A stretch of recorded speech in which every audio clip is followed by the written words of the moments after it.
Greetings, friends and fellow daemons, and welcome to another Daimonosophy. Well, y'all are my patrons and daemons out there, so y'all get to hear about it first. I got a new tattoo. I've been thinking about it for quite some time. I wanted to get a dragon over here. So here it is. I'm pretty happy with it. This is done by, the artist's name is Owen, who works at Assassin Tattoo in Houston. It's in the Montrose area. It's a big black and red house on Westheimer, right close to where Numbers is, if you know that area. One of those goth clubs where Asmodeus X used to play a lot of shows. And it's a Asian owned, and the tattoo artist was Asian, and very good for things like this. There's other communication that kicks in, and everything was just absolutely perfect with it. And it got me thinking about things. I've talked about tattoos before on the show. I had a couple of tattoo artists on, and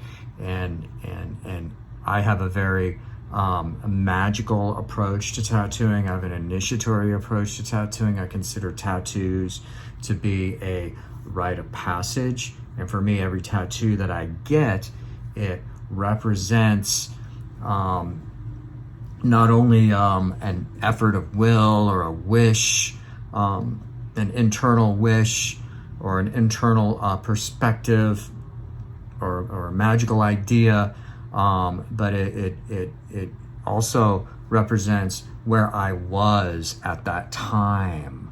The tattoos on the body thus become kind of like a totem. They're like a totem of where you've been and what you've done. And so I've always thought about, in terms of the image on it, represents, where you were at the time and what you were thinking at the time, and it takes you back there. But I was looking at this one here. So this one I got in 1993, which, if you're into Thelema and occult stuff and you were around at that time, you recall that was a very significant year, because of the number 93 is important for Aleister Crowley and the band Current 93. And in 1993, there's a lot of talk about that, but just because of that, this tattoo wasn't for that year, but it takes me back to that year. And I was thinking, I realized this. I mean, maybe this is just totally obvious, and everyone else has realized this also. But not only is the image from as I conceived it and as it was done in 1993, but literally the ink, the substance, the material substance that's in there, in my skin, is from 1993. There's nothing else in my body is, right? We know this, biologically, all of the cells in your body, skin, blood, bones, organs, everything has died and been reborn, replicated within every 24 hours. Literally, every day you're a different person from a material standpoint. Something in us keeps us consistent within our consciousness. What is that? And that's a whole nother question. But like your consciousness, which maintains a consistency over the millions and millions, the constant death and rebirth that's going on within your body, also this ink that you put in your skull stays there. And we know it changes, it kind of moves over time, but it's like hanging on. The substance of that ink stays there. And I think that's so fascinating about it says something about material continuity. So those that study the idea of Leviathan, the idea of continuity is is an important idea. The Diabolicon talks about this in terms of Leviathan. It says that Leviathan is a principle of continuity and absolute existence. So it's really easy to take that from a Neoplatonic standpoint and say, oh yeah, that continuity is non-material consciousness. But this is material continuity. So what other things are like that in the world? Well, one of the things that we've talked about before that is like that is the material substance gold. Now, you know, gold is never thrown away. People don't trash their gold, put it in the incinerator, forget about it. No, it's never lost. It's melted down. It's melted down and used to make other gold things and stuff like that. So over the centuries, gold, the molecules of gold travel, you know, into different forms and in different locations. And so literally any gold that you buy today, or any gold that you might come into possession of today, it could literally have within it molecules of gold, AU.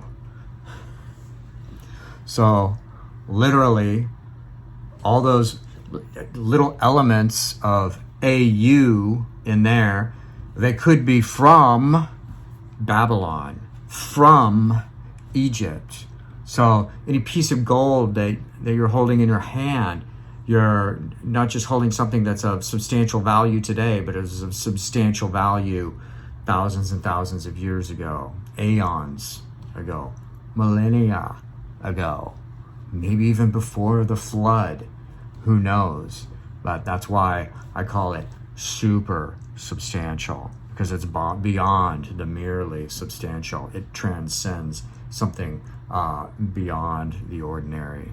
It becomes extraordinary. That's probably enough about tattoos. All right, well, that's enough about tattoos. Let's talk some more about Thelema and Aleister Crowley. Shout out to patron Jeff Kinsley, who commented on episode 109. Dear Paul, thanks for the video. Synchronistically, I have started reading Confessions. Would you consider doing a video explaining your thoughts on true will, Telos, long desire? Thank you. And let's keep the dark fire burning. I agree, Jeff. Let's totally keep the dark fire burning. So true will. Let's talk about true will. Because there's this aspect of Thelema, and I think Crowley used that term, true will. What is your true will? There's this aspect of Thelema that sounds like, just do whatever you want. You know, do what thou wilt. It can mean do whatever you want, or it can mean do what you will. In other words, not just what you want. There's a difference between want and will. Now, I think a lot of people do take it in the want sense, and that's why you also see there's a lot of association of mass hedonism going on with Crowley, and he certainly encouraged that with his own mass hedonism and orgies and stuff like that. So to clarify it a little bit, I think it's really helpful going into Crowley to consider the idea that man is a two-natured being. Man is a two-natured being. So what that means is there's a few different ways of that all plays out. There's the idea of ascending current and a descending current. But in this instance, I think it's really useful to look at the way Gurdjieff and Ouspensky articulated this in terms of essence and personality. every individual is comprised of these two things, essence and personality. Your essence is what you come into the world with, and personality is what you acquire as a result of being in the world. So essence is kind of like, one way of looking at it is that at the moment of your birth, there's a genetic blueprint of what you are and everything that you can become. Because when you come into being and when you're born, you don't, you're going to grow a lot. There's still a lot of things that are going to happen, and we believe that genetic blueprint, all of those possibilities are encoded in there.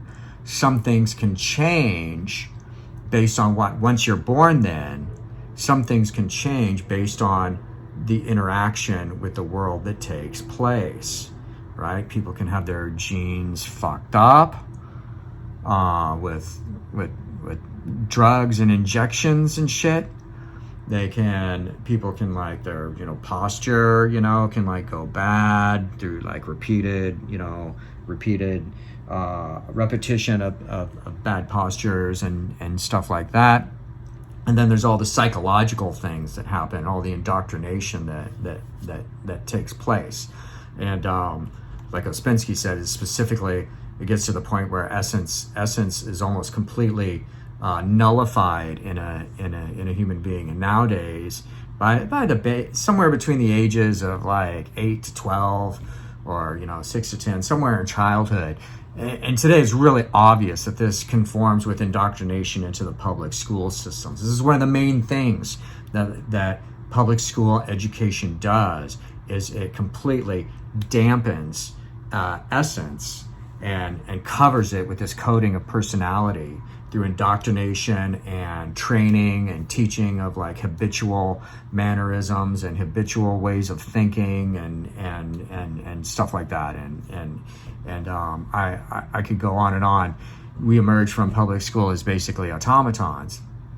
So all of the other things that Fourth Way talks about is, like, multiple eyes, the idea that we have different eyes within us. That all takes place in the realm of personality. Those all live within personality, and they're basically different personalities, is another way of looking at it. It's like this big coating of, like, amorphous, bubbling, schizophrenic shit that just, like, gets glommed over all whatever our core essence is, and our core essence gets hidden, like, deeply within that. There's all kinds of mythologies about this too. There's all kinds of stories about this struggle between personality and essence, and how does essence, like, come back? Essence only comes back through some sort of, like, shock or some divine, like, intervention or something like that. So it's Easter recently. A few weeks ago it was Easter. And one of the things that I do every Easter, don't laugh, is I watch the 10 Commandments with Yul Brynner and Charlton Heston. One of the greatest Cecil B. DeMille films of all time. I love all of the Egyptian shit in it. I love Edward G. Robinson. It's got Henry Fonda. It's got, like, so many great actors in it, and it's such a wonderful film. And the burning bush and the voice of God, I shall not to bear false witness, is just, like, so amusing. But an interesting thing about that whole story is that one way of looking at it is that it represents the struggle between essence and personality. So essence is embodied by Moses, that he has this connection with the divine. The divine reminded him, like, of who he really is and stuff. And so then he's struggling to separate from his personality, right, which is Egypt, because he was born Egyptian, and so he was coded. His essence of what he really was, which is the Hebrew, was coded with his Egyptian, like, personality, right? And so he breaks away from that because of a shock right? A shock of like he kills someone, and so he has to leave. But so Egypt and Ramses, Pharaoh, represents personality. So he keeps going back. It's like essence keeps going back to personality and saying, you know, let my people go means let me go, from personality. And personality is like, no, I won't let you go. And he's fickle. And he'll say, oh yeah, I'll let you go tomorrow. Yeah, I'm going to let you go. And then they all get ready. He's like, oh no, I changed my mind. I'm not going to let you go. He's like back and forth. He's confused. Yul Brynner just portrays it. They add a lot in the movie, but I mean, he portrays it so well as like when he like, you know, he's angry at one moment and then he's like crying like the next moment. It's how fickle and inconsistent personality and multiple eyes are, and it's like that's symbol of the exorcism. I know this gets weird from a left-hand path perspective because people always want to say, oh no, the devil is good and the exorcist is the bad guy. But just look at it from outside any culturally programmed context, that like how like when they try and cast out like that demon, the demon's like, no, I won't let him go, because the demon is not really the person. It doesn't really represent the person's inner self, right? It represents something that's like taking them over. So this is literally the case with everyone. If you just step outside of it, this is literally the case with every human being. Our essence is totally coated with personality. So getting back to will and the idea of true will. This personality has all kinds of wills. And this is why you never finish any of your projects. This is why you never get anything done. This is why you have like all kinds of like great ideas, but nothing ever gets completed, because you're not the same person all the time. The personality are just completely shifting, because for the most part your personalities are reactionary. They're reacting to what's going on in the universe around you and to the people that you interact with every day. You have a different personality for that person, this person, that person. Different personality for work, different personality at the club, different personality when you're at the grocery store, different personality with your wife, different personality with your kids, just on and on and on. So personality is a confused and fitful presence, okay, which is one of the aspects of Harware, is discussed in the book of Coming Forth by Night, which we can get into a little bit later. So there's like many wills there. There's not a single and consistent will. And so that's definitely an idea with true will. So true will, if such a thing exists, actually that's in essence. That's hidden away in essence somewhere, right? It's hidden, and you have to do something to get to it. You don't just wake up and have it. You have to go through some kind of like process or something to be able to get to that true will. And you don't just articulate it immediately, right? When you're like, oh, I want a new car, or, I want this, I want that. That's not your true will. That's a want. And that's from personality. Your true will is really something that's like not really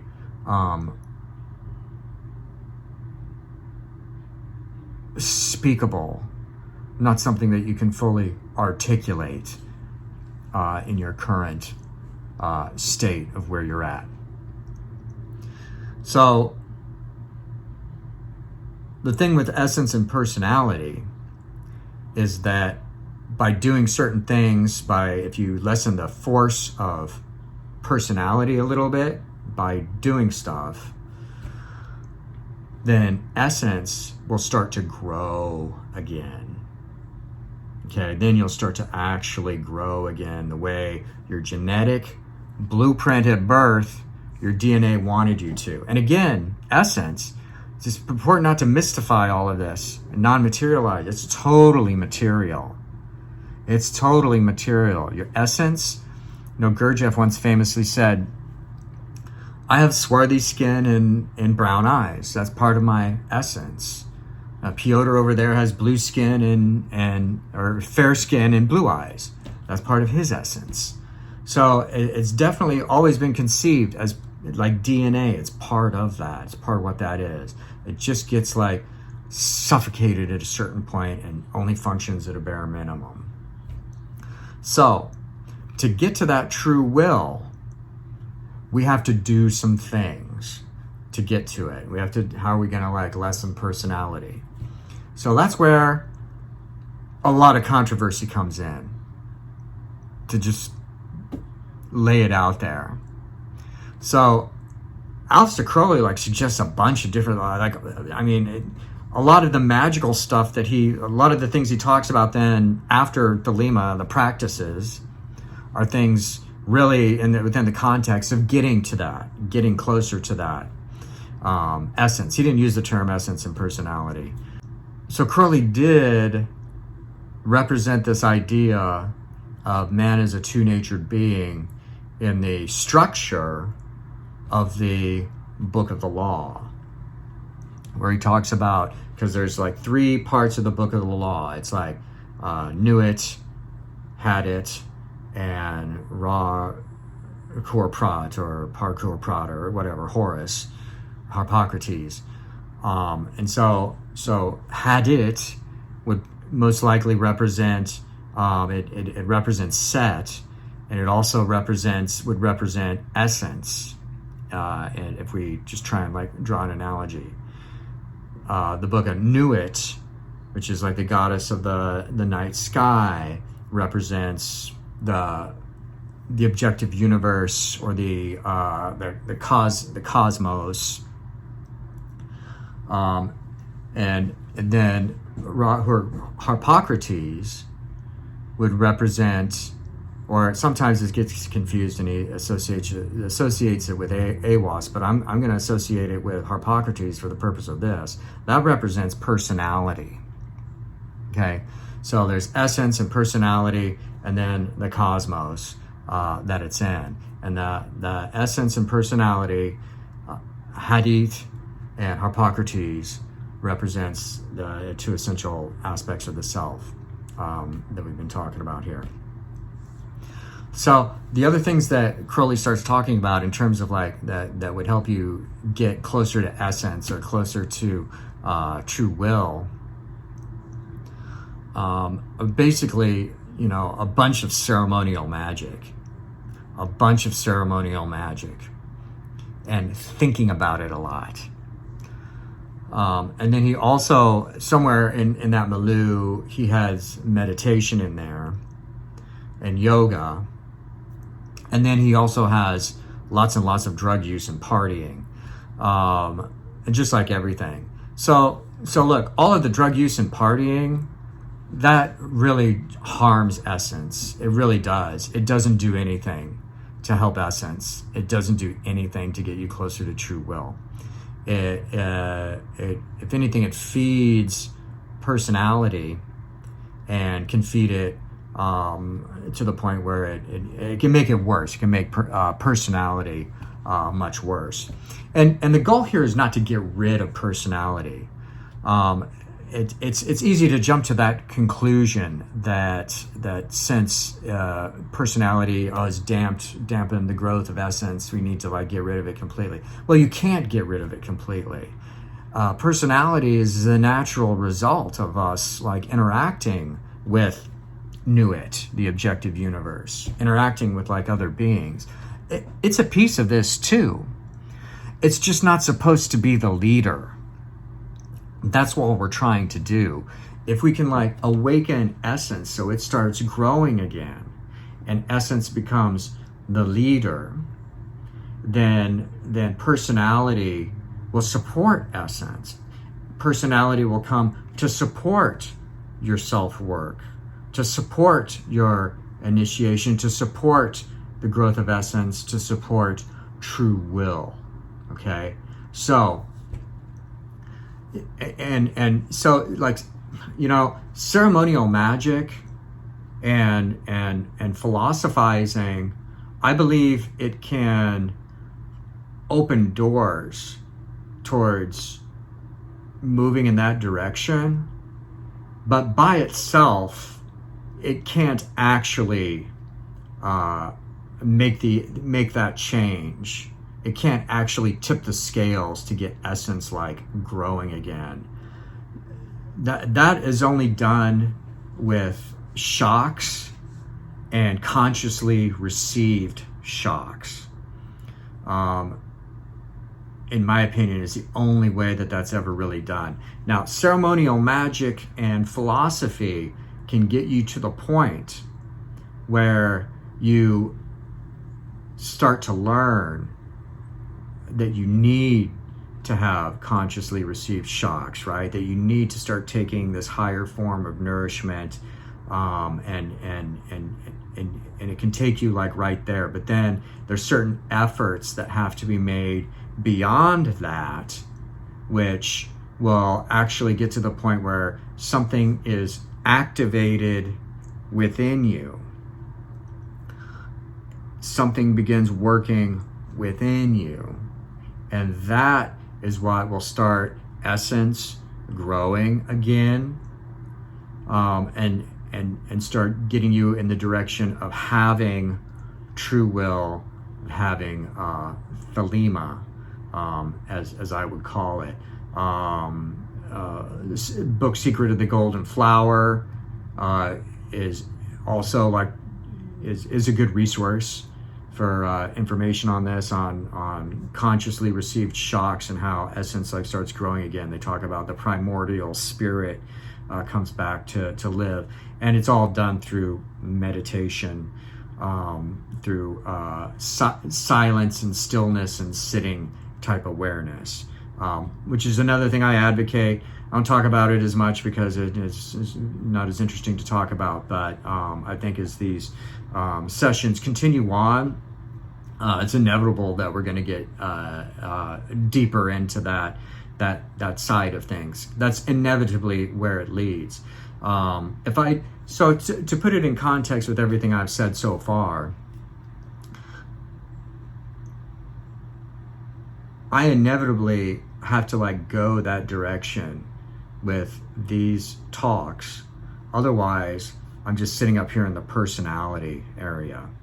And so I have to sit up in the personality area to some extent, because that's what the people out there like. That's what people want. People love personality. That's how an individual's personality becomes so powerful, because it's fed by all this attention and applause. So people love it when he's got a great personality. Oh, I just love her personality. People love it. That's what acting is, and musician, any kind of stagecraft involves, putting forth a personality with great vigor and enthusiasm. But the irony there is that the greatest actors, draw upon essence, aspects of essence to be able to do that. So this ties in nicely with with Jeff's other question of telos. So telos is a Greek word which basically means purpose. And we have the word teleology, like a study of purpose. It's a word that Aristotle used a lot. It's also a word that Dr. Aquino used a lot. And the idea is that things can be studied or understood in terms of their purpose. What is the purpose of a thing? What is the purpose of this war? What is the purpose of this school? What is the purpose of this effort? What is the purpose of government? And that by studying things within that context, you can understand them better, as well as yourself, to take this to the question of self-study. One could say, what is my purpose? What is the purpose of life on Earth, human life in particular, and more particular still, my individual life on earth. Is there a purpose? Is there not a purpose? And really for someone to begin to make steps towards uncovering essence, towards apprehending one's true will, it's really inevitable. It's there has to be a purpose. So telos is a fundamental part of any of this. So contrast this with the previous discussions that we have about postmodernism. And one of the ideas in postmodernism is that there is no purpose for things. There is no ultimate purpose for life on Earth. It's just a thing, and with no intrinsic meaning. And so you can see how it's opposed from that sense in another way in which the milieu of ideas in postmodernism are really opposed to any sort of self-initiation or self-perfection, self-becoming. And you could go further and say that this is like, postmodernism is really something, and Bolshevism and hashish cults and Discordianism and all of this is something that has kind of grown out of personality, and chaos magic grown out of personality, grown out of that aspect of Aleister Crowley's teaching. And the more you look at it, the more you get this sense of like Aleister Crowley is just a great embodiment of these two natures. The two natures of man, of essence and personality. And what happened was the personality won in the end. The personality won with him. But there's something about that explosion of personality that somehow put those ideas out there more. So you take something like the way like other prophets are often depicted, and I'm thinking, Zarathustra, Muhammad, Moses, I just mentioned, and Jesus, they're really depicted as being totally essential. Like they don't have personalities. They don't have all of that. It's like they've somehow like overcome that. If they do anything, like occasionally there's always a story. There's stories like this with Buddha or something that, one day he got mad and yelled at someone, and then everyone, learned something from it. Like even when someone with like an advanced essence like that does something really personality-ish, like they make a joke, or they get crazy, or they get mad, they blow their cool, it ends up being like some kind of like teaching like thing. So I'm not saying that that's how it is in reality. I'm saying that's how it's portrayed to us in mythology. That's the idea of personality being in service to essence.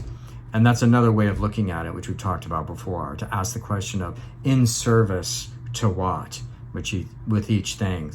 This is another way of identifying telos, in service to what purpose, and in relation to the self and the two-naturedness of being. Personality should be in service to essence. Then we might be able to say we have a clue about Thelema, or true will. And then we'll be able to keep the dark fires burning.